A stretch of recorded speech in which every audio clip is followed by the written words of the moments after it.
What's up, ladies and germs? This is the Revoltage Podcast, and today we are not going to be talking about wrestling. We're not going to be talking about UFC. We are going to be talking about my first day at Adobe Max. I just got through the first day and through all the sessions, the keynotes, and all the speakers, and it was incredible. My mind is blown right now just trying to take in all the stuff that we've discussed. But it's amazing. It's been such a huge learning experience, and I'm only 1/3 of the way through.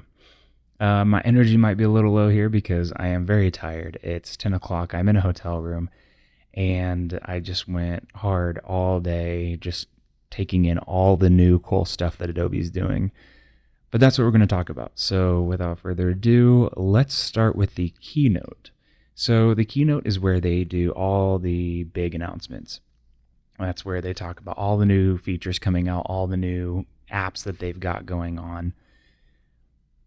Basically, it's their big whiz-bang part of the entire conference. This is the one that everybody tunes into, streaming, live, everything.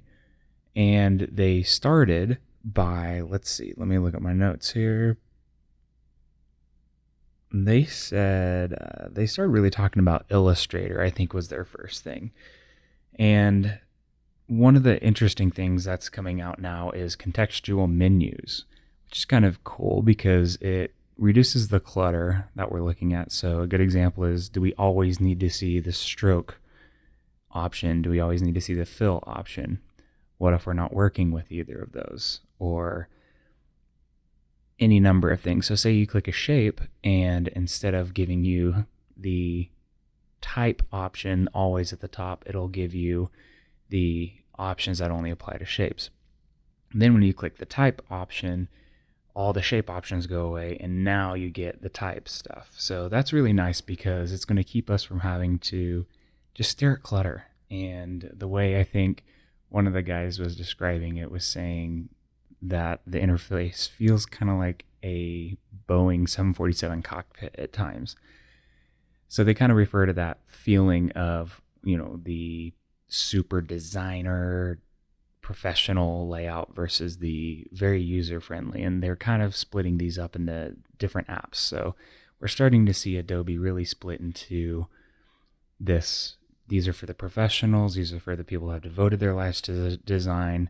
But whenever there's a design that doesn't necessarily need to be that fine-tuned, something that might be templated, something that might be a little more basic, they're creating these apps to allow other people not in those design positions to be able to at least make something, which it's kind of a slippery slope. I'm cool either way. I think that a designer should at least be seeing these things if somebody else is making them, but at the same time, should one designer be expected to do everything from creating huge print layouts or UX pages, these huge projects, these, thousands of dollars, hundreds of thousands of dollars, millions of dollars of projects? Should that person have to also be involved in the $50 projects that are a quick little social graphic, a quick little quote graphic, things like that? That's kind of what they're going for by simplifying some of this stuff. But I'll talk more about that later. That's more talking about Adobe Spark, which is really interesting. Let's see. They also said it's important to mentor in your communities. That was really interesting, but off topic, so we'll keep going. You can now photograph fonts, and I think it's the Typekit app or something like that, and it will tell you what the font is, and also add it directly into your library instantly. That was really interesting, and it's something that's been around on the web, but it's nice to have it now directly linked to Adobe's services. Variable fonts. This is really interesting. Now you can get it's basically a super advanced menu for fonts. So you can adjust the serif width, you can adjust the overall width, you can adjust the weights and things like that, but not on here's your 6 fonts. You've got your bold, your regular, you've got your medium, you've got your ultralight, you've got your whatever. No, now it's like, here's your base font, and here's a slider that lets you determine how big your slabs are, or how uh, thick your overall font is, things like that, which is really kind of cool, because that really lets us as designers fine tune the type and really get it exactly where it needs to be. And that's something that's new, and you have to actually build your font out a certain way. So this isn't just any font. They're going to be very intentional fonts that are created this way. There's not Puppet Warp in Illustrator, so you can take a vector file, and instead of just grabbing certain points and bending it, because if you used to do that, it would be weird because all your handles and stuff will be all out of whack. But now you can Puppet Warp it, and it'll adhere to its vector properties, which is really cool because we have this in Photoshop, but having it in Illustrator is really nice. So say you want to make a person, but you want to make his arm up in a waving motion, but you've already made it down. Instead of having to redo all that stuff and move around, you can just put a couple pins in, bend the arm up, and it automatically reshapes itself to where the vectors are in a natural position. And I don't know, it's just really smart, and it's something that is really useful in Photoshop, and it's nice that they're actually incorporating that into Illustrator. As far as Adobe Stock, they talked a lot about Adobe Stock. It's interesting to say the least. It's obviously a service they're going to be pushing because they can make money off of it, but it's pretty cool kind of some of the things they're doing. One of the things is a depth of field slider. So they were saying if you want a photo of I think they were using like a lemur or something, they said if you want this lemur, but you need it super, shallow depth of field, you can take this slider and slide it more towards the depth of field. And then when he did that, the photos of all the lemurs on the screen rearranged to have only the super low, shallow depth of field lemurs in the photos. And I thought that was really cool because that's an option I've never seen handled in that way, I guess. So that'll help. I think that's only going to get better over time. Looks like they're getting serious about how you search for images. And they kind of threw this one in there, which seemed out of place. But now in Adobe Sketch, you can get an automatic time lapse of what you've done without having to do any kind of pre-recording or screen capture or anything like that, which is, it's kind of gimmicky, but if it's something you use, then it'll be fine. It's nice to have it there. But I wouldn't go out of your way to learn Sketch just for the time lapse abilities. Next, we've got Photoshop. Layer styles. This is kind of cool. You can save a layer style. So that means that you can kind of create a preset, but apply it to layers. So say you want to type up something and you don't know if you want to have it this super retro 3D look or if you want to go with this neon look. You can have basically two of those different ones saved, and you can swap back and forth between the two without having to go through and either create two layers and whatever. And the nice thing is you can come back to it and apply those layers. So this is really cool if you're using the same style over and over. A good example is, say you're making social graphics, but all the type has a certain bevel and extrusion to it, and there's like a glow around the edges. Now you can save that style and you can apply it to whatever text layer you have in the future, which is pretty cool, actually. There were other ways of already doing that. It's just making it easier to do that. If in the old days before this was around, you could copy the layer style and paste it in, or you could just duplicate the layer and change the type and kind of go from there. But this is nice to have those in your library at all times, so you can easily go back in and reapply these layers. By the way, they didn't really talk a whole lot about Photoshop. I think that Photoshop was kind of on the back burner compared to some of the other things, and I can see why, because this is actually this is an Adobe Max where it's the most apps added.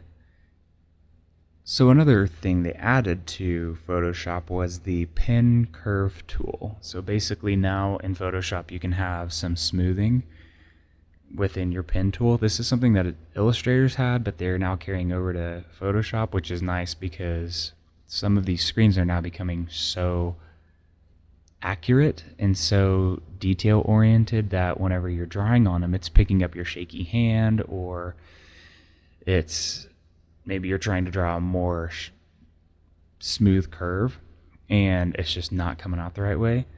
You can use this curve tool, and within Photoshop it'll trace your curves, and then you can apply them and get a nice smooth curve, which is really cool because it's really helpful in Illustrator, and having this ability in Photoshop just gives us another way of creating more delicate and intentional lines. And actually, that is the brush smoothing tool. I lied. The pen curve tool is a auto curving of points within a vector line. So this is pretty neat, actually. You can actually click in the rough shape that you want, and it will automatically curve those points for you. Now, it's not going to be perfect. I think they made a heart on stage, and they had to convert a couple of the points. But the nice thing about it is it used to be you'd have to put on all the points and you'd get this really jagged edge, and then you'd have to go in manually and adjust the curves and get those smooth lines and transitions from points. And that was really frustrating, because this now seems like it's going to automatically do a lot of the lifting there, and we just go back and fine tune, as opposed to making sure that everything is curved the right way. And it just seems like it's a little more intuitive to get you 50% of the way there instead of starting at 0. All right, Adobe XD. Adobe XD is now out of beta. This is something that people have had their eyes on. I know that we at work are thinking about at least keeping our eye on it to see if it's going to actually end up being something worth getting involved in. But Adobe XD is a prototyping app, and it's pretty interesting because they were showing these web layouts created very quickly, and it makes me kind of have a new appreciation for how people have to do these prototyping in Photoshop or in Illustrator or in however they want to do it, creating piece by piece by piece. Because really what happens is when you're creating a website, you're creating a UX, let's say, you're creating a design system. Well, it's a design system, but you still have to build out all the pieces to that. So yeah, you might know what font you're going to use, you might know what kind of treatment on the photos you're going to use, but then you have to lay out all those photos and all those type treatments. And if you're working on a website with layers and layers and layers and content just out the wazoo, then you're not going to want to have to build out all of that. Adobe XD aims to really automate the process in which you create those prototypes, more in the sense that if you need to create something 10 times, say you need 10 different headers, it will help you make those headers 10 different times across your pages. So you click new page and it knows, hey, you want this header here, you want this gallery here, or whatever. And then from there, it all syncs up across all the different pages. So this is really cool. Let's say you want to change the color. That's in one of the deals. Let's say you need to change, you're going with a red look. Now you want to change the red look of the entire website to a blue look. You change that red to blue and it changes across all the pages, which is pretty neat because that lets you really change things on the fly and keeps you from having to go back and select 10, 15 different objects. And who knows how many times those colors might change, or who knows how many times the font might change or whatever. But when you're dealing with 20 different pages that all have the same content on it, it's really kind of intuitive to be able to change those on the fly as opposed to going back and changing one by one. And if you're doing that dozens and dozens of times throughout a project, that can really speed things up. So Adobe XD is really interesting. I think it's got some room to grow, but it seems to me like they're on the right path at least. And they also have some intuitive previews, which is really cool. You can now build out your entire prototype, and you click an option and it'll pop up on your computer screen, and you can see how that's going to look on something like a website. But what's even cooler is if you have the app installed on your phone, it'll automatically send that over to your phone as well. And then you can see what it looks like from a responsive standpoint. So, and everything is automatically responsive, which is really interesting with XD. So you've got your website on your computer, and then you're looking at it on your phone as well. And there's two wildly different layouts between your computer and your phone, which is really hard to build into a website. Responsive design is something that's kind of new with the rise of mobile. It's all news in the grand scheme of things, but we know nobody had to think about that until everybody started using their phones for everything now. So that is pretty interesting. And if you change it on your computer, it instantly changes on your phone. So if something doesn't look right on your phone, then you just make the change on your computer and bam, you see how it looks on your phone, and then you've got it. And then you can also create a link and share that link for easy comments on each page, for sharing within teams and things like that. So they're on the right track. There's some other things that are already doing this out there, but I think if Adobe can figure this out, it's really going to integrate well into the entire Creative Cloud feature set. Project Felix, aka Adobe Dimension now. Adobe Dimension is something that I'm really, really interested in. It used to be Project Felix while it was in its beta form, but now that they've released it, it's kind of growing into its own program and has a place where it belongs in the mix of things. So this actually allows designers to mock up 3D without having to create the objects or needing photo shoots. So if you want to, let's say, put a label on a bag of chips, you don't have to either go track down a bag of chips online and then undo all the stuff that's on it and then put in the textures on it and then put in your logos and then make sure it's warped, make sure all the lighting is attached to it, all those things, because that's awful. That is just not a good way to spend your time if there's a better option. And Adobe Dimension is trying to fix that. So what it allows you to do is pull 3D models from Adobe stock, and I think some are free, some are paid. But you can pull these 3D models and use them as mock-ups. So they'll adhere to lights however you want to set the lights up in the program. They can automatically detect horizon lines in your foreground or background and place the objects accordingly.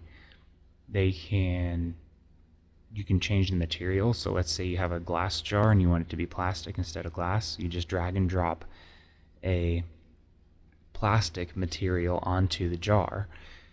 All this is really neat because as a lot of designers don't have the ability to, one, either just make up a 3D object on a whim, or two, they just don't have the time to do that. So even if you do know a 3D capable program, doesn't make sense to spend a lot of time just making a jar so you can mock up whatever this logo looks like, or you can jump on Adobe stock and download a jar that works. It's just so much faster, and that's really what the innovations I see from Adobe are moving towards, is just making you do what you're already doing just faster. So I didn't see anything that just seemed like it was way out of left field throughout this, but it's stuff that it's like, man, it'd be really nice if we didn't have to go out and find these images and composite all this stuff together. No, it's like, hey, we can help you do that, and we can help you get to that point faster. And the cool thing is when you render these 3D objects out, after you put your logos and patterns and everything onto them, it will render out to Photoshop, and you get all the different layers. And so you can change these layers and you can fine tune them within Photoshop, which is really neat. You're not just getting a flat JPEG and that's it. You can actually, when you send it over to Photoshop, then you can go in and do your extremely fine tuning if you still need to do that, which is really cool because it's better than just getting a flat image that you can't do anything with. Adobe Spark. Adobe Spark has been around for a little while and people have had their eyes on it, but I went into this conference really wanting to know more about Adobe Spark. And I say that because this is where I was kind of touching on this earlier. This allows non-designers to create simple designs. This isn't a replacement for designers. I think that's very important still, because you're going to have these projects that are going to be a lot more detailed that you need a designer for. But Adobe Spark helps you with let's say you've got a quote template graphic that you push out to social media, and let's say you're running a conference like Adobe Max, and you just want to have some of the speakers featured and some of the things they've said in their keynotes. If you've got 30 speakers and you want to feature 10 of them, do you really need a designer to create all 10 different graphics with their speech or their quotes or whatever? Or do you need somebody who can simply run a template and allow Adobe Spark to push the design in the right direction? And that's a really interesting point here, because for very simple graphics, and keep in mind Adobe Spark is very simple. It's things like you can put text on top of a picture, or you can create a little split screen or whatever. And that's really it. I mean, it's just doing very basic things, but the cool thing about it is it's more automated and it adheres to some design rules. So people who are creating these are kind of, in a way, held back by the program. So you don't just go ham and put strokes and outlines and glows and gradients and whatever on top of the type, where a lot of bad design comes from. And it really is adhering to the brand standards that you set into the program at the beginning. And it includes pages, videos, and posts. So as a page, you can create a quick little simple splash website, which is really nice, because let's say you need to just create a notice. Let's say it's a page that says, hey, we're redoing our website, come back soon, this is what you can expect when you come back. Or, hey, here's a crisis that's happened, this is all the information we have for it, we'll give you more details in the future, something like that. Pages for very quick creation, and it gives you different ways to lay out the images, to put type on, and they're all going to look very similar. So that's why this isn't a replacement for designers, because if you only learn how to use Spark and you call that your design team, well, your designs are going to look like everybody else's. But if you need something quickly, or you need something where you don't want to take a senior level designer from a project that is way more hot or has much higher priority, and you want to push somebody to create something very simple and quick, this is where Spark comes in. So I really want to see what we can do with that. And the cool thing is you add your brand to it and it will adhere to it as it creates your templates. So you add a logo and it'll automatically pull your colors from the logo, and then you can add fonts. Now, right now, you're limited to what fonts Adobe has built into Spark. In the future, they've said that they are working on allowing you to put in any type that you want. So for right now, you just need to make sure that it's part of Typekit, I believe, and you can go from there. But the good thing is there are so many fonts out there, you can probably find something that either will suffice, or you build it into the brand in one way or another. But in a perfect world, we would be able to already upload our own fonts there.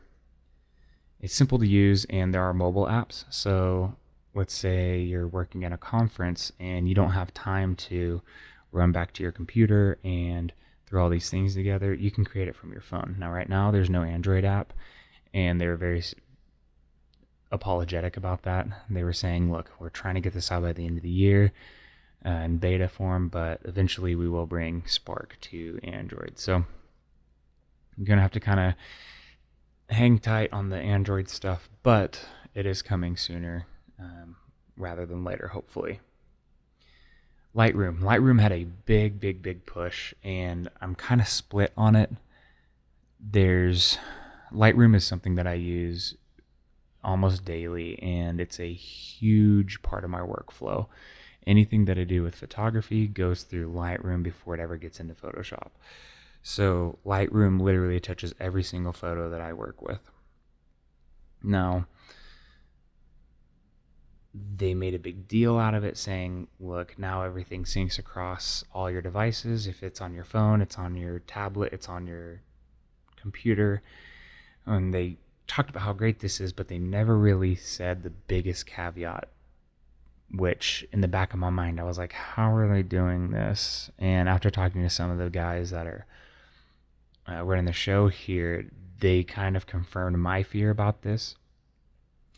But what you do is you upload your photos to the cloud, which seems awesome until you realize I might have 20 or 30 gigabytes worth of photos. Do I really need those in the cloud to access them from my phone? And so they know that they're really asking a lot here in the new Lightroom. So they're allowing the old version of Lightroom to stick around. And I think a lot of people are still going to have to use the old version until either one, data connection picks up, or two, I don't know. I don't see a way around it at this point in time.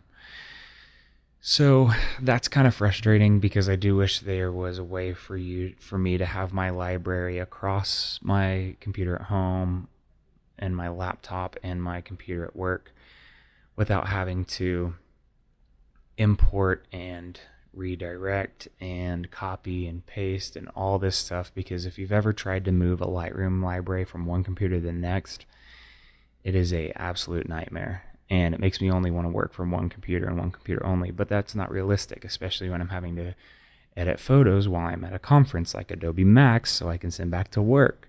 See, so now I've got these photos on my laptop, and if I need them on my desktop, then I have to copy all the photos over to my desktop. Then I have to back up my Lightroom catalog. Then I have to reopen my Lightroom catalog on my desktop. Then I have to import those photos into Lightroom on my desktop. And hopefully at that point, everything matches up all right. And if it doesn't, then who knows what you do from there on. So I see the issue they're trying to address. The only problem is I feel like it's not the best way to go about it. Not at least for professionals. Now, if you're working from your home, or if you're just like, you do photos casually, oh, by all means, this is amazing. Because if you only take, let's say, 20 pictures at a time, then that's great. But it's for those people who go out and shoot 1,000 photos on a shoot. It doesn't really make sense to upload your 1,000 photos of, each being 85 megabytes a piece. Then you start getting into like, oh, that's like 8 or 80 gigabytes or something like that. I'm not going to try to do the math in my head, but does it really make sense to do that? And then you have to start looking into storage space online to buy through Adobe. And then you're looking at like 1 terabyte plans to 4 terabyte or 5 terabyte plans that they have. That's like $10 a month, upwards of probably 20 or $30 a month. I like where their head's at, trying to unify libraries, but I wish they would figure out another way to do it. That being said, they now have keyword searches. So when you upload your stuff to the cloud, you can just do a search for, let's say, cat, and it'll pull up all your cat photos, which is pretty cool. Let's see. Okay. The one thing that honestly, probably the biggest thing that I've taken away from Adobe Max up to this point, something that I think everybody should start looking into, especially if you're taking photos. Everybody takes photos, even if it's not for professional use. You're taking photos of your kids, you're taking photos of your dogs, you're taking photos of your vacations. You're always going to be taking photos no matter what. So what's going to affect that on a huge level is Lightroom allows you to take raw photos from your phone. No matter what phone it is, iOS, Android, you can take raw photos from your phone and then edit them with the same options that you have in the desktop version of Lightroom. That's amazing. That's so amazing. So what's awesome about this is I took a photo after they were showing how you can do this. I took a photo in just the conference room that this was in, and the lighting was terrible, and there was like everything was so yellow, and there was these gigantic chandeliers above us because we're in the Venetian, so everything is just so weird looking. It's such a terrible place to try to take a photo. And I just took a photo and started messing with all the sliders and options that you can change within Lightroom that they were talking about. And I turned this mundane photo into something that was at least a little more dynamic. I was able to turn down the shadows on the highlights on the ceiling and boost the shadows on the people without having to do that across the entire image. And I was able to create a compelling, at least a more dynamic looking photo, even though it was boring and there wasn't much of a subject to it. But I did this all from my phone, and that's amazing because now if you're out and about, let's say you're on vacation and you want to take a picture of somebody, but the sky's blown out, or you took a photo and the background is too bright or it's too dark or anything, you can now fix that if you shot it in RAW. And RAW just gives you all that extra information to really pull out of the image. So you now kind of have a photographer's approach to color correcting and creating these dynamic looking images from your phone, which is huge. That's huge.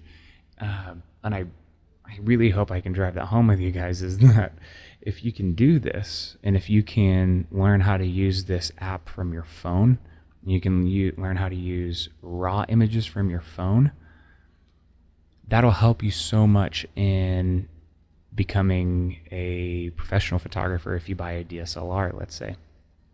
So let's say you go buy a fancy DSLR and you start taking raw images there, which is really the big reason why you want to buy a DSLR, that and the lenses. You now already have an idea of what you can do with those raw images, and you didn't have to go spend $1,000, $2,000, $4,000 on a fancy DSLR. You got the experience and the practice from your phone, something that you all have. And especially with the new phones coming out, like the iPhone X, the Pixel 2, the Galaxy S8 has a really nice camera. They all have these super nice cameras, and so this is just going to push those even further. And they do a lot automatically. So if you have an HDR photo from your Pixel 2, it's going to look fine, but you're not going to be able to push it, because when you take those HDR photos, it kind of gives you a more enhanced look than just a standard photo, but it gives it to you in a flat JPEG format. So when you take these raw photos, you have so much more information, and you can really make these compelling images. Now, it's going to take a bunch of space on your phone, so be careful and mindful of that. But this is huge. This is really, really, really, really exciting, because I'm going to take a lot more photos with my phone now, knowing that I can give them the same treatments and the same looks that I take with my DSLR. So now I feel like I have a crappy DSLR in my pocket, at least, which is better than having a really, really, really nice camera phone, because I can push it that much further and really give it my own personal touch as a photographer. So I recommend everybody at least download the Lightroom app if you have access to it, and see what it can do, and see if you can kind of get an idea of what this ability opens up for you. Because who knows, maybe you'll enjoy it, and maybe it'll put you down the path of doing more photography with fancy equipment. Premiere Pro, I wish they would have kind of done more with Premiere, and maybe they're going to talk more about it tomorrow. I'm going to have some sessions tomorrow and Friday with it, but they did some responsive design stuff, which is kind of, it's fine. It's good if you're creating a bunch of different stuff across a bunch of different platforms. So let's say you've got a Twitter feed video versus a Facebook video versus an Instagram video. Yeah, it is nice to have these responsive design templates that you can put in. So let's say you want a piece of type to always be in the bottom right hand corner of the video, and then you resize the video to be square, and the template will shift over to always be in the bottom right hand side.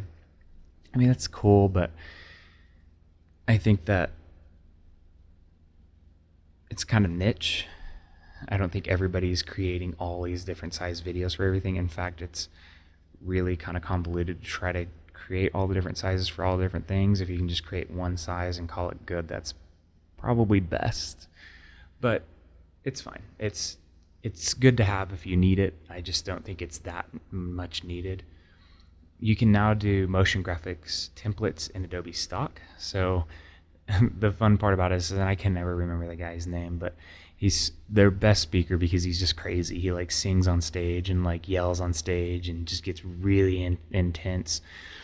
But I just remember him saying something like motion graphic templates in Adobe stock, and he just saying it over and over again because they really wanted to drive home that point.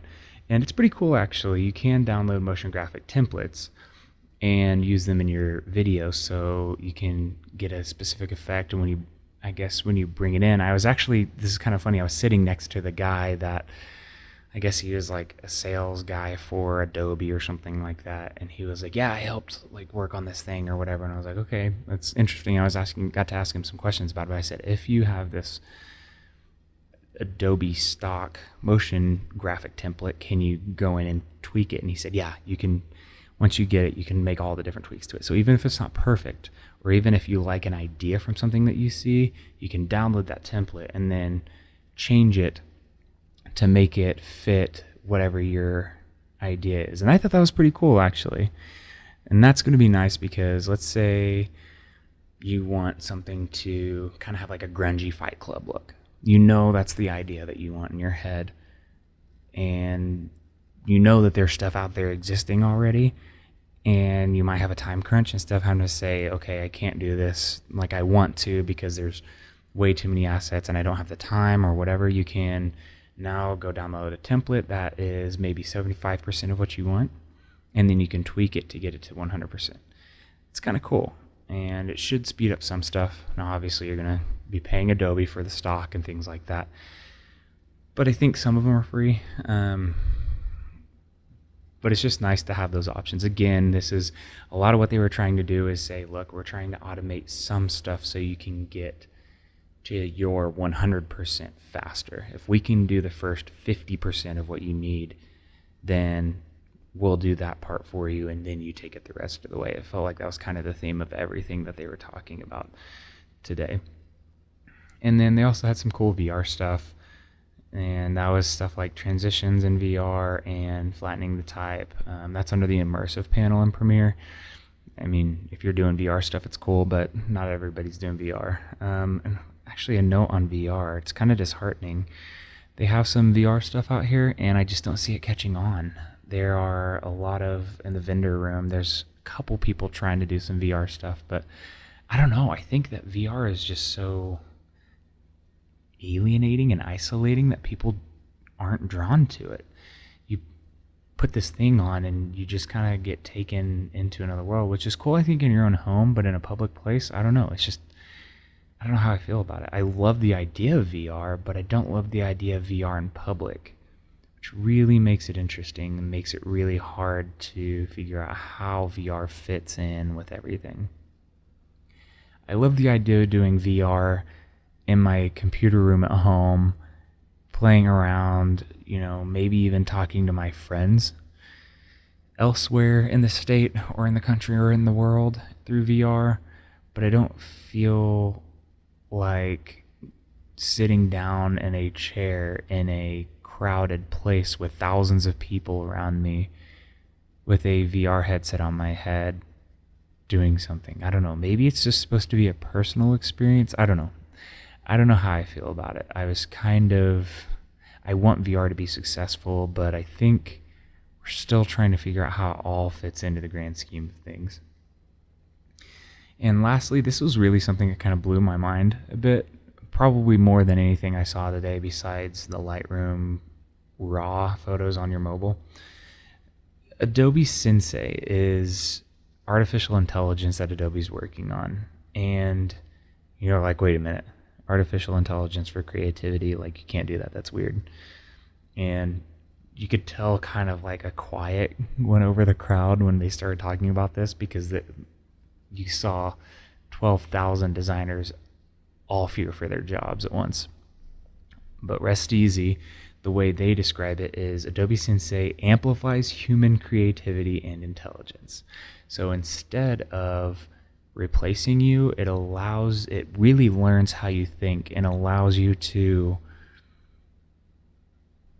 work. It tries to automate what you're already going to do, and it tries to figure out, hey, you want this picture of this person? Would you like them cut out from the background? You might not need them cut out from the background 9 times out of 10, but that one time you do need it, and it automatically tries to cut them out for you. It's kind of nice. And it's that kind of mindset. It's not saying you click a easy button and you automatically have a poster for your movie that you're about to release. No, it's like you build out what's in your mind, and Adobe Sensei tries to learn what you're thinking about and how you might want to either change what you're looking at or try to get the ideas that are out of your head, that are floating around in your head, and try to get it on the screen faster. So it's not doing anything without a designer's touch. It's simply trying to really learn you as a designer and go from there. It's really interesting, and that's going to be kind of hard to understand without saying what I saw, but I will say some specific stuff. My note here says, it keeps you from having to do the mundane tasks to free you up to do truly creative projects. So instead of having to worry about tracing out around somebody, or without having to sort through the hundreds of photos that you took on a shoot, it tries to lay out all that stuff for you so you can access those faster. So one of the cool things they showed was they said, we know you want a picture. So based on this sketch that you drew, it says there's going to be a person here, and so here's some pictures of people. And they showed like a picture of a woman in a spacesuit. And they said, now you've got this spacesuit woman here that you did a photo shoot with a couple weeks back for this moment. They took that photo and they said, right now she's looking to the right, but maybe you want her looking to the left. Well, all you have to do is grab this little slider here, and you can drag left and right, and it will automatically show you all the photos where people are looking, where this specific person is looking to the left, and you scroll through, and she's kind of now looking to the straight, and now she's looking to the right as you scroll through. So it's really interesting because it really lays out all those photos like that. And the way this guy was showing it was, he was dragging through all these things as the person in that specific part. So they'd made a collage of like a woman and like a spaceship and like a nebula in the background and all this lighting and cool stuff. But by sliding through there, it was changing the pictures of the people. And I thought that was kind of interesting, because it's still the ideas in your head. You still know you want a person in that place. But now it's kind of figured out, okay, you want a person in this place. How do you want this person in this place? And here's 15 different options that you've got based on your library and your stock photos and whatever you've got attached to this. So I thought that was really interesting. It's not replacing us as designers. It's really just trying to get in our own heads, which is kind of freaky when you think about it. And it gets even freakier at the end of this presentation, because they go through all this. And I actually wrote down WTF on this one. I said, WTF, this is insane. And it's the creative graft. This is so weird. And I feel like it's ahead of its time.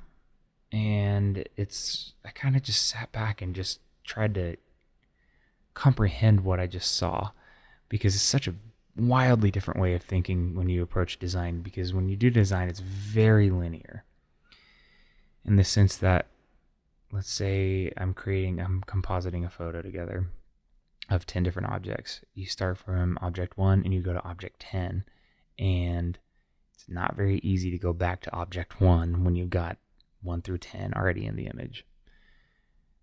But the creative graph, it was so weird.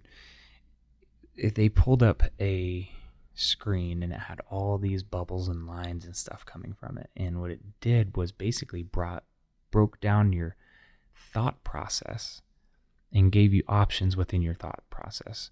Now, that included the last thing you did, in which they showed like, oh, remember this person here?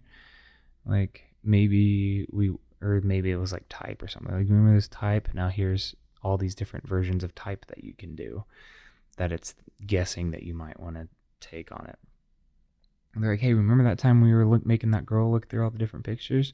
Well, we can click way up on this graph, which is one of the first things that we did. We put the girl in when we're talking about, we're going all the way back to the sketching phase. The first things that we're doing. Remember when we were doing that? Well, now you can click here, and instead of having a girl, you can have a guy, and it showed them just clicking, and it automatically replaced the girl with the guy, which is such a weird way of thinking about design, because at that point, you would have to turn off a layer, and if you did any kind of adjustments to that layer, you would have to clear those out, and if you had any other layers on top of that, you'd have to be taking all these things out, which is really weird, because now you can go to that, and it basically breaks up layers into ideas. So instead of having a girl there, you just scroll through until you find the right picture of the guy that you want, and it tries to auto cut it out. Now, this is all ideal situations. I mean, I get it. They are going to pick the most obvious and most exciting versions to show in the keynote, so it's not going to work like this all the time. But if you had a horse there, it'll scroll through some horses or something like that, or whatever. But I don't see this. I see this probably, honestly, acting up and working 50% of the time, and then just getting like garbage the other 50% of the time. But who knows? It's really interesting. I don't know. It's really hard for me to think in this way, because really it's figuring out, this machine is really learning us, and it's never going to create, because the idea of AI is that it learns. So it takes existing information and creates stuff from that. And as creatives, we're supposed to be creating something new. So this isn't going to be a replacement for us, but it is going to be a weird way of thinking about and approaching design work.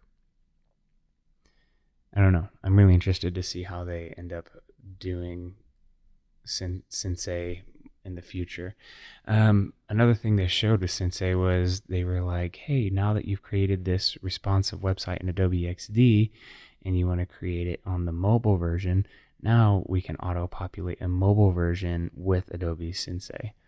And so he showed, yes, you create this from a web page, but now you take that web page, you run it through this Adobe Sensei approach, AI, breakdown, whatever, and then it creates the photos, the mobile apps and all that.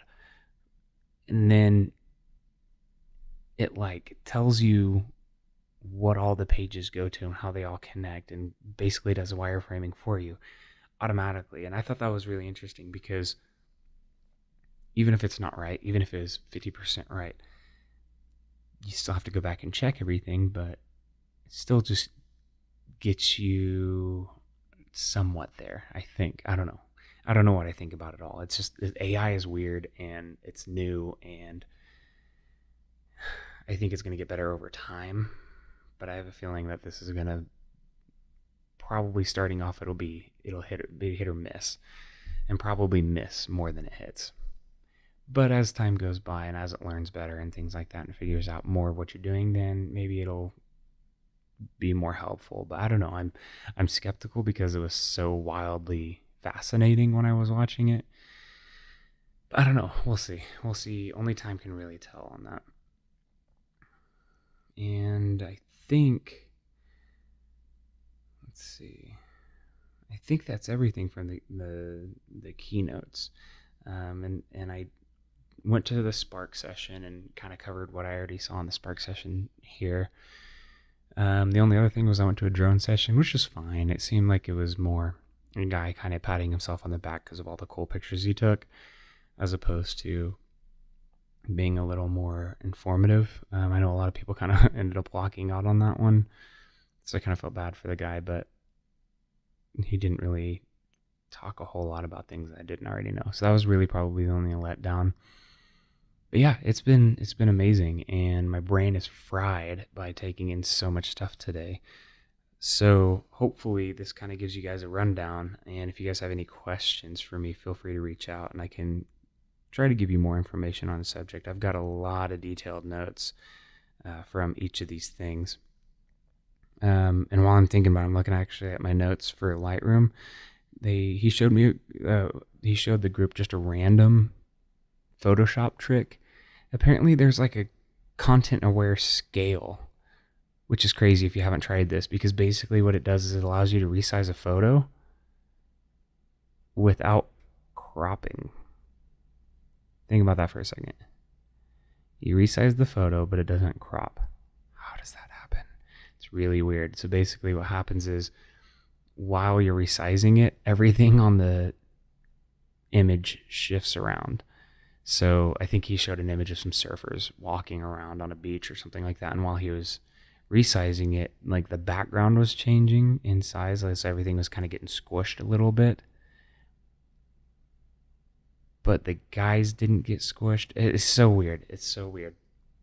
So I really want to try that, because that might be nice for when you need to do display ads or something like that. You resize for the square graphic and you resize for the really wide graphic. Or maybe if you're doing a Facebook graphic versus a Twitter graphic versus a Instagram graphic, you can resize a single image while still maintaining all the elements, yet reaching across all the different ones. It's so weird. I thought that was really cool, and it was one of those things that I was like, this has nothing to do with what we're talking about, but you guys just want to see something cool, and then he showed that. So that is my recap of day one.